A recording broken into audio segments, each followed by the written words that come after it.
Le grand format de ce soir. Et connaissez-vous les Fab Labs, des ateliers pour bricoleurs en tout genre qui, moyennant une cotisation de 35 € environ, se retrouvent ensemble pour partager leur savoir-faire. Il en existe une centaine en France.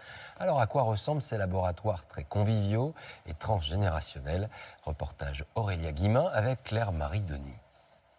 Ça pèse lourd. C'est probablement bon pour la casse. Alexis, beau morceau. Hein. Mais à leurs yeux, ces photocopieurs sont quasiment une prise de guerre. C'est un trésor, ça, pour vous? Ouais, c'est des ressources sympas. Ça s'exploite, ouais. Ouais, ça s'exploite.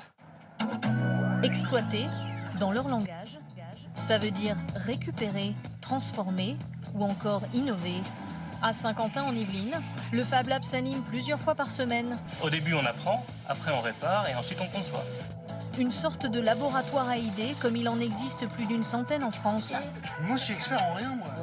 Touche à tout, bricoleurs d'un jour ou passionnés de nouvelles technologies, de nombreux Français échangent ainsi leur savoir-faire. Comme dans un immense atelier.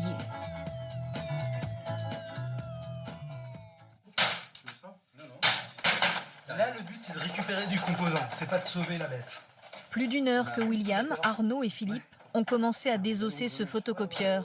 Ça peut se recycler en robot, un système de motorisation pour faire une robotique. On va continuer à démonter.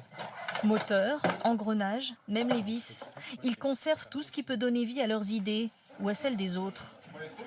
Dans cette pièce, des amateurs de robotique de tous les âges, qui souvent ne se connaissaient pas avant de se croiser ici. En fait, ils soudent ça sur la plaque, il y aura la batterie qui va venir se placer ici. Pour 35 € de cotisation annuelle, ils peuvent venir bricoler, utiliser le matériel et fabriquer. Avant de souder, on fait la petite vérification. Et là, il faut que je coupe. Après. Donc tu dois me le mettre ici. Jamal vient ici avec son fils presque chaque semaine, avec l'objectif d'apprendre ensemble à faire eux-mêmes. Effectivement, on a ça à la maison, mais le Fab Lab, ça dégage quelque chose. C'est un lieu où on va rencontrer d'autres personnes, on va discuter sur pourquoi mettre tel composant à la place d'un autre. On est tous là pour partager, donc il faut en profiter.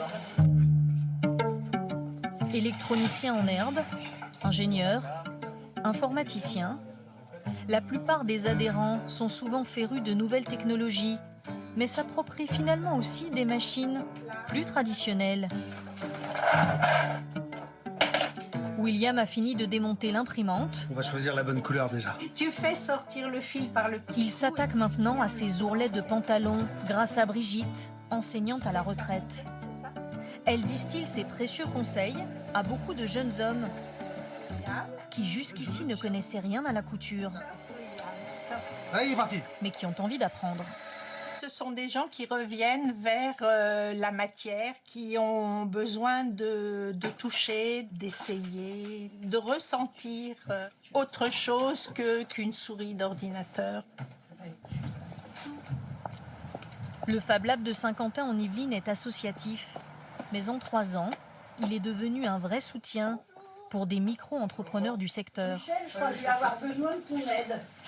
Je vais découper une plaque. Sophie est créatrice de faire-part.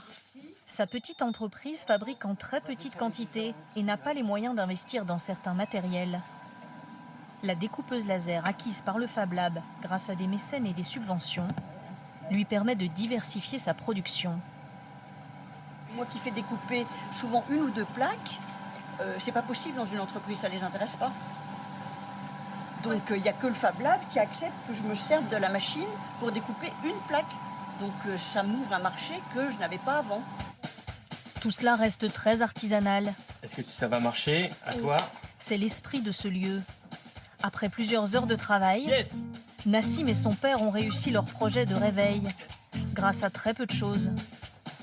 Si ce n'est une très grande envie d'y arriver. Il est 7h17. Papa, il a rien fait.